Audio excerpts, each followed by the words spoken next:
animal in the Pleistocene that had a hide that tough. And if we can poke a hole in that, if you can poke a hole in that, we could have eaten anything, just like the Clovis people did. Right, so I've got my spear through it. Let's see what you can do. A glancing blow, you've slowed him. Got his feet. Try again. Ooh, scratched it. Do you want to show me how it's done, Andy? I'll give it a try. Oh my God. Well, that's made a hell of a dent in this metal door. I hit it pretty cleanly, and you can see I just destroyed the end of my spear. It would have stuck in the hide of a mammoth or a mastodon. Yeah.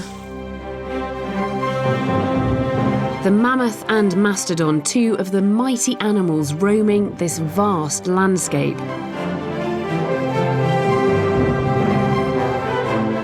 But little match for people with a weapon as deadly as the Clovis point.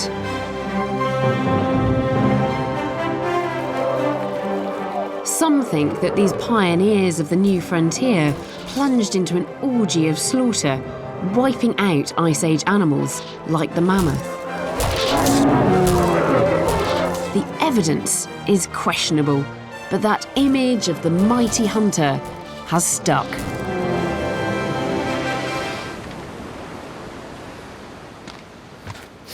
Bear with me. Apparently it's quite distinctive when you see it. If you don't break an ankle on the way. Look. The secret to all of this, what those early metal workers were on the hunt for, is in this ribbon of black and white rock. It's very distinctive. See it? It's called cassiterite, a rock that contains tin.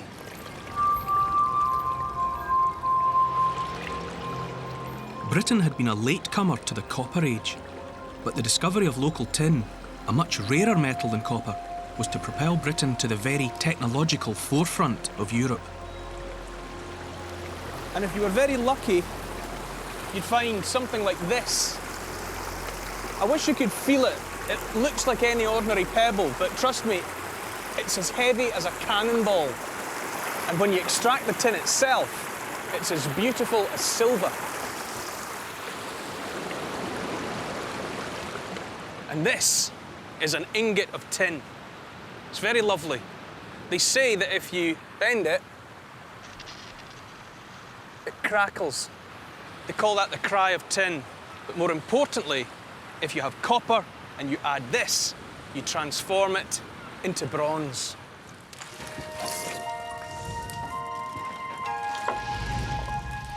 If you control the bellows speed, it'll hold the perfect temperature for casting.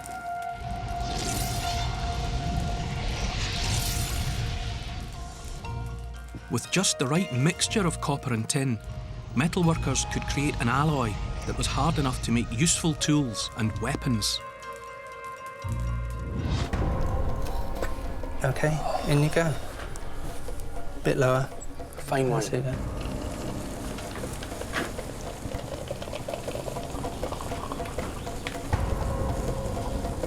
That's it. Well done, gentlemen. Look. Amazing. It's like blood, better than blood. OK. That's good. Lift it up a little bit. That's it. We're there.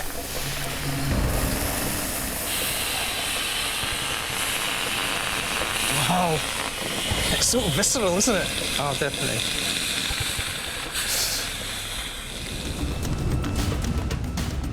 The moment of truth.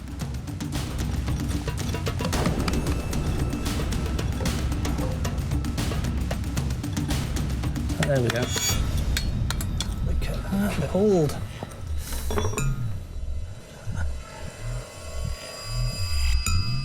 That is amazing. Look at the colour of it.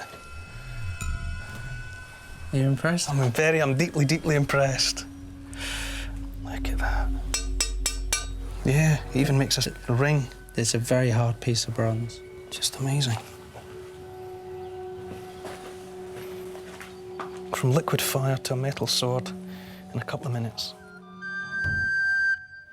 There are clearly an awful lot of weapons around at this time, but I do wonder how many of them were for use and how many of them were for show. Because there's very little evidence of actual violence, the sort of evidence that we've got from Tor Martin.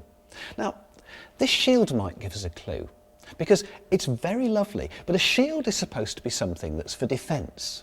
This is made of metal that's only 0.5 millimetre thick. It's beautiful, but it's absolutely useless. This shield was clearly for display only. But what about all the spears and swords of the time? Was their only purpose to make their owners look good?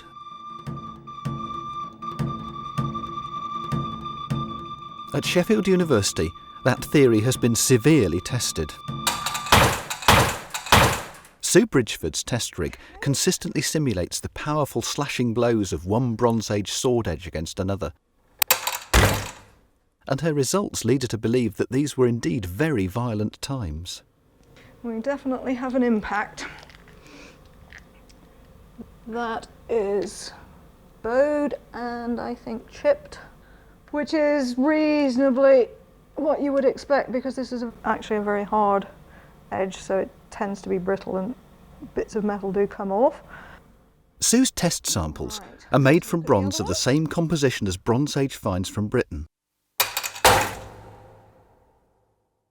And Sue's found evidence of identical damage on the edges of real Bronze Age weapons. Sue, I've always had the impression with beautiful bronze swords like this that they were mainly just for show rather than being used. But are you saying that you've got evidence that they have been used in anger? Oh, the evidence is on the swords themselves. As you can see on the damage to the edge here, it's got a couple of tears there. But most of the thing is just a distortion of the blade. And is this the sort of evidence that you found on the experimental blades that you've made? Yeah. All the angled blows gave this sort of distortion. And those are the ones that you get most commonly when you're actually fighting with swords. How many of the swords that you've looked at have got this sort of damage? I've looked at about 600 odd swords, and at least 50% have damage that is consistent with the experimental replication of how they would have been used in sword fighting, sword to sword. I mean, do you think all Bronze Age weapons were probably used then? They weren't just made for show? I think a very small minority were used for show. The vast majority were made as serious weapons. You know, they were used to kill people.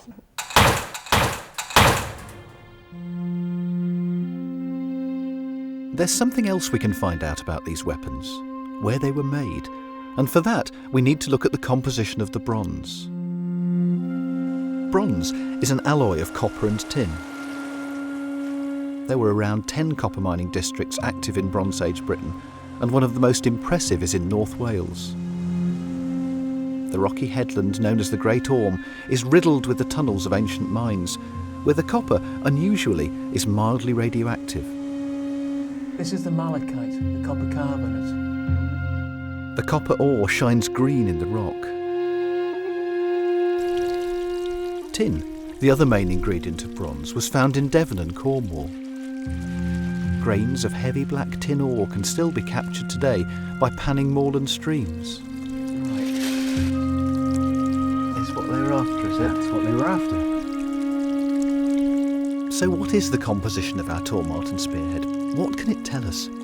I took it to Oxford University's Department of Materials for assessment. Peter Northover will compare the chemical composition of our spearhead with a database of over 10,000 samples of ancient bronze to find out when our spearhead was made and where the raw materials came from.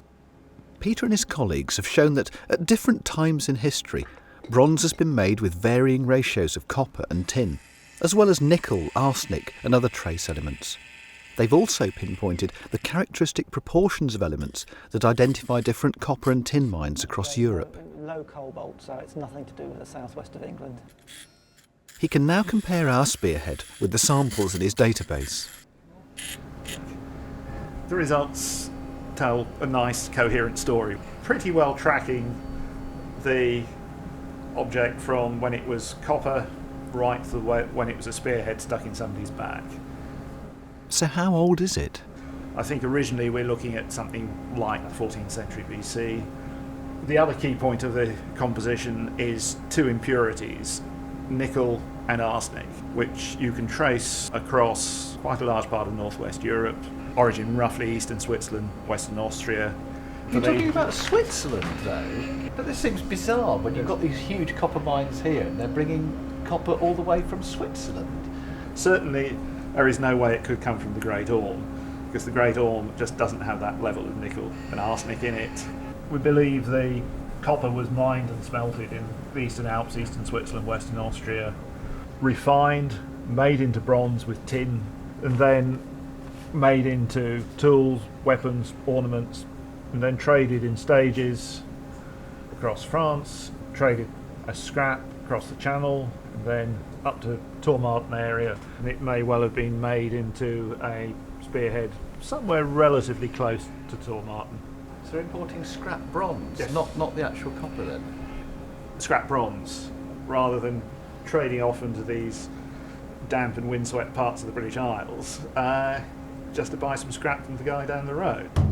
So the bronze that ended up in the Tourmartin spearhead came to Britain as scrap metal from mainland Europe about 1400 BC. This isn't as far-fetched as it sounds. In 1974, close to Dover Harbour, divers discovered the sunken wreck of a Bronze Age ship that was carrying over 60 kilos of well-worn bronze tools from France to be traded as scrap in Britain. So the people in Tourmartin weren't living in isolation. They were part of a vast trade network that spread across Europe, a network that supplied scrap bronze to be reworked into fighting weapons.